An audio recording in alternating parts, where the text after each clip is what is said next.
शिक्षा में सूचना और संचार टेक्नोलॉजी के इस्तेमाल संबंधित अध्यापकों को राष्ट्रीय अवार्ड देने के लिए अर्जियां प्राप्त करने के लिए 15 अक्टूबर 2020 आखिरी तारीख निर्धारित की गई है।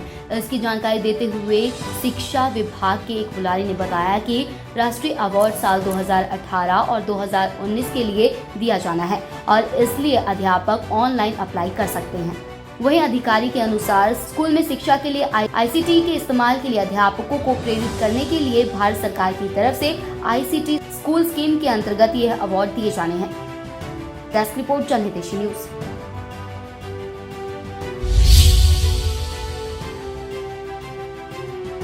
अब आपके लिए ट्रेन में सफर करना हो जाएगा और महंगा। दरअसल रेलवे कई बड़े स्टेशनों पर यूजर फीस वसूलने की तैयारी कर रही है।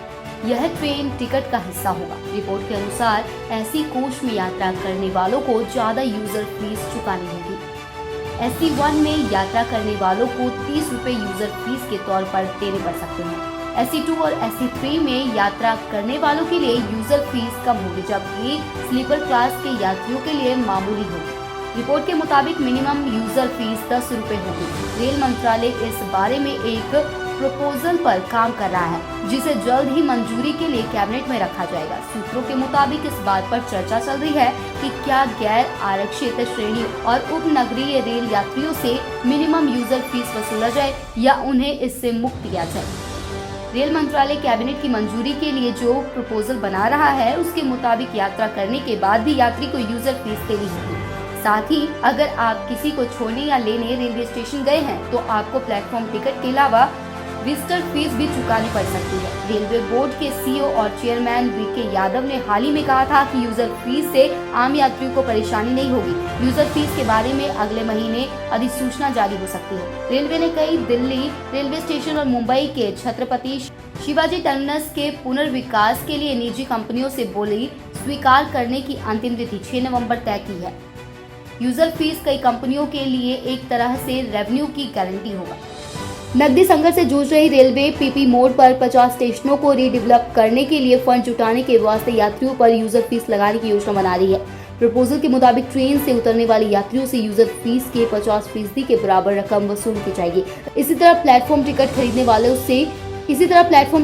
वालों से 10 रुपए विजिटर फीस भी ली जाएगी। डेस्क रिपोर्ट जनहितैषी न्यूज।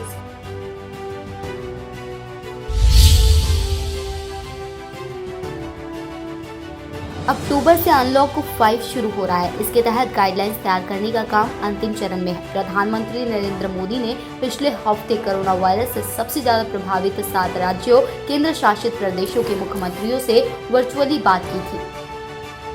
मोदी चाहते हैं कि राज्य माइक्रो कंटेनमेंट जोन पर काम करे। त्योहारों का सीजन भी शुरू होने वाला है। ऐसी स्थिति में केंद्र सरकार अनलॉक 5 के तहत और ढील दे सकती है। गृह मंत्रालय ने अनलॉक के तहत चरणबद्ध तरीके से मॉल, सैलून, रेस्टोरेंट और जिम जैसे सार्वजनिक स्थल खोलने की अनुमति दी है। कंपनियों के ऑफिस भी खुल गए हैं, मगर सोशल डिस्टेंसिंग और अन्य सावधानियों का पालन जरूरी है। अक्टूबर से और आर्थिक गतिविधियों की छूट दी जा सकती है। मुख्यमंत्रियों संग बैठक में पीएम मोदी ने भी जोर देकर कहा था कंटेनमेंट और लॉकडाउन ऐसे किया जाए कि कोविड-19 का प्रसार रुके। उन्होंने ये भी कहा था कि इसकी वजह से आर्थिक गतिविधियों में समस्या नहीं आनी चाहिए। 25 मार्च से ही देश के सारे सिनेमा हॉल बंद है। मल्टीप्लेक्स एसोसिएशन ने कई बार अपील की, लेकिन गृह मंत्रालय ने 21 सितंबर से केवल ओपन एयर थिएटर खोलने की अनुमति दी।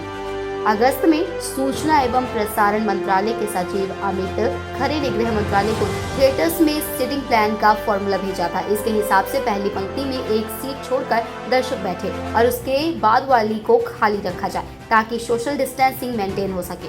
शनिवार को पश्चिम बंगाल ने 1 अक्टूबर से सिनेमा हॉल खोलने की अनुमति दे दी है। केंद्र सरकार पूरे देश के थिएटर्स को सावधानी के साथ ओपन करने की इजाजत दे सकती है।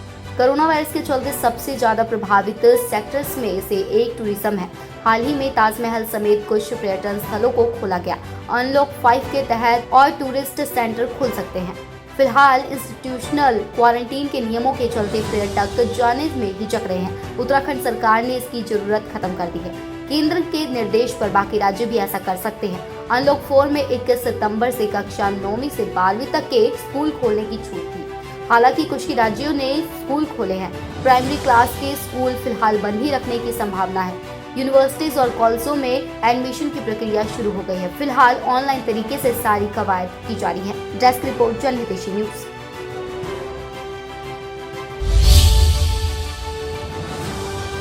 माता वैष्णो देवी के भक्तों के लिए जल्द ही एक और सुविधा शुरू होने वाली है। अब माता के भक्तों को अपने मोबाइल पर ही ऑनलाइन लाइव दर्शन हो सकेंगे।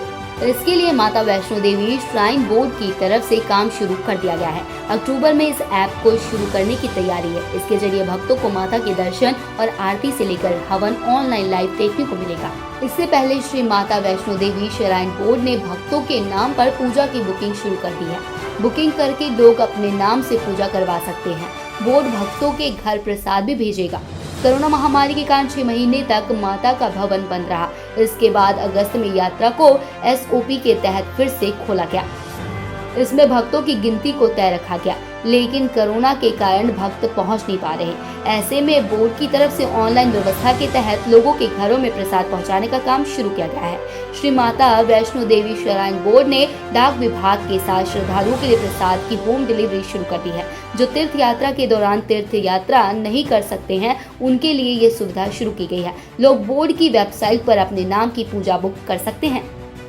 72 घंटे के अंदर घर पहुंचेगा प्रसाद। श्री माता वैष्णो देवी श्राइन बोर्ड के CEO रमेश कुमार जांगीर ने बताया कि जब कोई भक्त बुकिंग करता है तो उनके नाम पर पूजा की जाती है और प्रसाद पैक किया जाता है। हमने डाक विभाग के साथ समझौता किया है। प्रसाद को 72 घंटे के भीतर भेज दिया जाता है।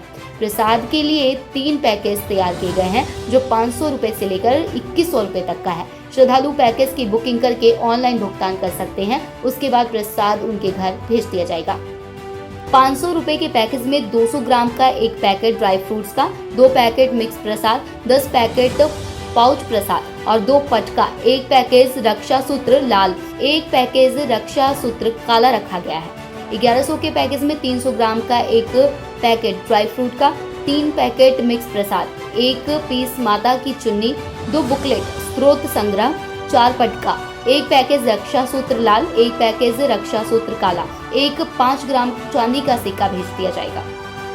2100 रुपए के प्रसाद में भक्तों को 500 रुपए का 1 package dry fruit, 4 packet mix प्रसाद, 20 पैकेट पाउच प्रसाद, 1 पीस माता की चुन्नी, 5 बुकलेट स्रोत संग्रह, 8 पटका, 2 पैकेज लाल सूत्र, 2 पैकेज लाल रक्षा सूत्र, 2 पैकेज काला रक्षा सूत्र और 1 10 ग्राम का चांदी का सिक्का भी रखा गया है।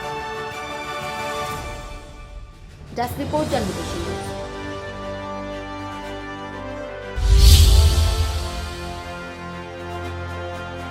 कोरोना महामारी की मार से कोई नहीं बच पाया है। हिमाचल प्रदेश मूल रूप से पर्यटन राज्य है। ऐसे में कोरोना महामारी ने यहाँ के पर्यटन उद्योग की कमर तोड़ दी है। इस बात का इसी से अंदाजा लगाया जा सकता है कि राज्य में सरकारी और निजी क्षेत्र के पर्यटन उद्योग को कोरोना महामारी के कारण अभी तक लगभग 50,000 करोड़ रुपए के नुकसान का अनुमान है।